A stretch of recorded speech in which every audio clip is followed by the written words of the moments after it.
Wala naman tayong minomonitor na anumang bagyo or low pressure area sa loob at labas ng ating Philippine Area of Responsibility. Pero patuloy ang pag-iral ng northeast monsoon or amihan dito sa buong Luzon at Visayas. Samantala, itong shear line po natin, yung kaulapan na dala nito ay bahagyan lumayo dito sa ating kalupaan. Pero inaasahan pa rin po natin na may dala pa rin itong mga pag-ulan sa ilang bahagi ng Eastern Visayas at Caraga.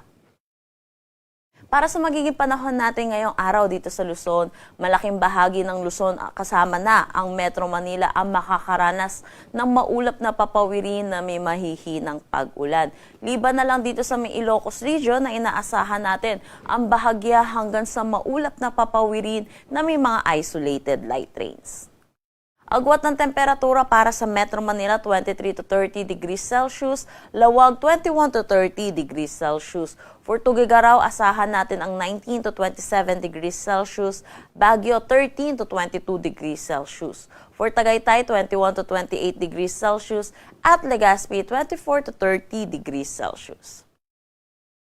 Dulot netong shear line, inaasahan natin makakaranas ng maulap na papawirin na may mga kalat-kalat na pag-ulan dito sa may Northern Samar, Eastern Samar, Southern Leyte, Dinagat Islands at Surigao del Norte. Samantala, sa nalalabing bahagi naman ng Visayas kasama na rin ang Palawan, dulot ng northeast monsoon, makakaranas sila ng bahagya hanggang sa maulap na papawirin na may mga isolated light rains.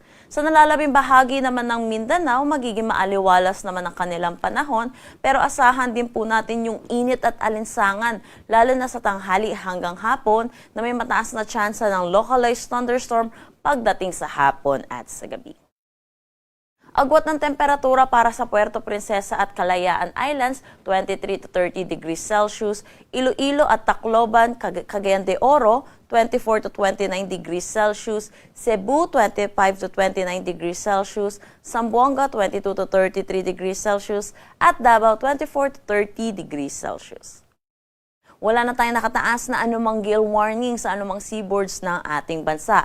Pero iba yung pag-iingat pa rin po para sa ating mga kababayang mangingisda at may mga sasakyan maliit pandagat, lalo na dito sa eastern section ng bansa po natin dahil sa pag-iral po nitong northeast monsoon natin dahil inaasahan po natin ang moderate to rough na condition po ng ating karagatan.